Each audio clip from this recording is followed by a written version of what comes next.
Hi, I'm Dr. Todd Hughes with another health tip.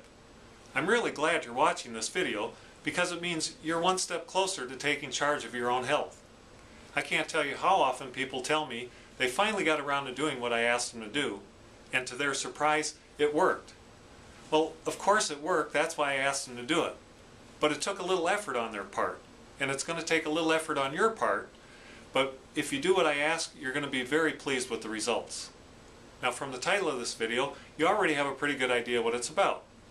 If you have pain or soreness in a muscle, typically you'll go to the medicine chest looking for a pain reliever. But I'm going to tell you, instead of going to the medicine chest, go to the toy chest in your kids' room and find one of these little hacky sack kickballs. Now, you want the kind that's filled with beads, not the kind that's filled with fluff. But these little toys can be a very effective means for reducing muscle tension. So let's say you do have that muscle soreness and you want your spouse to massage it for you. Let's be perfectly honest. Your spouse isn't going to do it to the extent or frequency that you really need to get the relief that you want. So I want to show you how to use this little hacky sack so you can massage yourself and get the relief that you really want.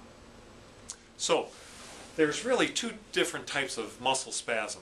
One is just a generalized tight muscle, and the other is a very specific type, which is called a trigger point. So let's demonstrate a muscle here using this rope as the muscle. If you overwork that muscle, it gets sore, and then a massage feels pretty good. But the trigger point's a little bit different. A trigger point is a muscle that not only contracts, it doesn't ever relax. It just keeps contracting. And because it's contracted so much, it's building up a lot of waste product in these little knotted muscles. And if you were to touch these knots or trigger points, they hurt like crazy. And in fact, not only will it hurt on the knot, it'll hurt in that whole general region and oftentimes refer pain, like maybe down the arm. So there's really a reason why these trigger points form, and that's a chiropractic problem, but I want to show you what you can do on your own. If you were to see a masseuse, they would push on there and try to relax that muscle. And they'd use either their finger or maybe an elbow. The problem with that is you don't control how much pressure you put on it. But if you use the hacky sack, you're going to be able to put the pressure exactly where you want it, on the trigger points or off the trigger points, and put as much pressure as you can handle. Now let me explain to you how muscles work. Muscles move bones. So here my muscle is long, and there it's short as it moves the bone. Long, shorten as it moves the bone. So using this as a demonstrator, there's the long muscle and there's the short or contracted muscle. Long, relaxed, short, and contracted. The trigger point is a short, contracted muscle, and what we want to do with that is press on it to start stretching out that muscle again. The second thing that happens is as you press, you're pushing out some of the waste product or lactic acid, and that will help the muscle feel better too. So you're probably wondering, how do I get that hacky sack on my back? Well, that's a good point. So you can't really reach around like that, so you're going to put the hacky sack on the floor, and then you're going to just lie down right on top of the hacky sack like that. And then you'll just move your body up and down. So let me show you a close-up of that. In this close-up view, we see the hacky sack, and we want you to put that on the floor, not on the bed, because remember, the bed will give way, and we want all the pressure from the hacky sack to go up into the trigger point. So if this were your muscle with a trigger point where it's contracted, you're going to lie down on top of the hacky sack and let your body weight press into the hacky sack, allowing that muscle to be stretched out like this.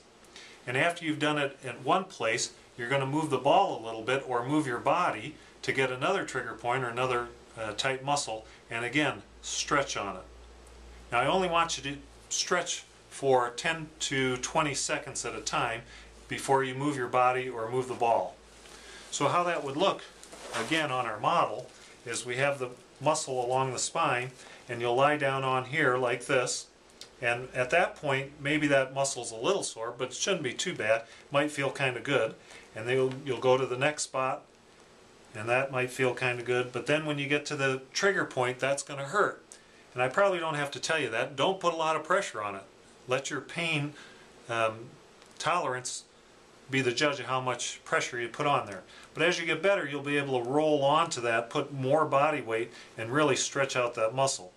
So you'll hold it 10 to 20 seconds. You'll move to the next spot. Like here, you're kind of missing the trigger point, so maybe you could feel it's a little sensitive. You'll move just a little bit and really work that trigger point again. And just work your way up, kind of like flattening a tube of toothpaste. You're just going to work your way from one end all the way up to the other.